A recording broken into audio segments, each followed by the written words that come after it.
with the holy name of Almighty Allah who designed this world.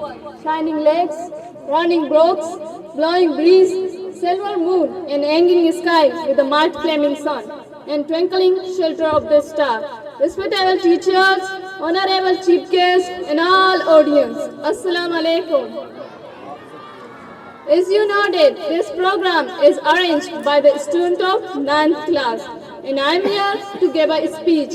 You all know that today is a program and government-wise Sukul Hoshap. And I took a small speech in this program. The title of my topic, a goal without a plan is just a wish. And daring alone still don't produce result. A little quit with the last dose of reality comes to mind. A goal without a plan is just a wish. یہ ابر راستے کے ارکسا منصوبہ بندی مبیت آرہ منزل ہم نبیت یہ پیمی مردمہ اڑا بے منزل مسافر کشک بیت البتہ ہاں سفر تو کانگاہن بلے ہوتی مقصد بارا سر پر نیان کہ کجام را منا منی منزلہ بارت رسینیت. Actually, calling us is a good first step away from wishful thinking. Otherwise, a goal, for example, to double the practice is simply a form of daydreaming.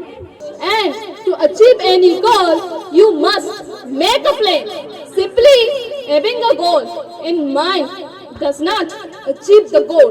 انسان اماہم کے دوستان چپیش وتی منصوبہ بندیا بکن وتی استاد وتی مستری نودر برانی گما شور و صلاح بکن اور نووتی منزل نیمگا در پکپیت گڑا اللہ مہا وتی مقصدہ سومین بید.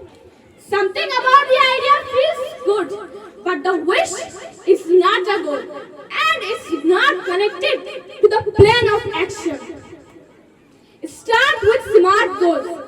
Most practices have failed to thrive because they have really been established goals.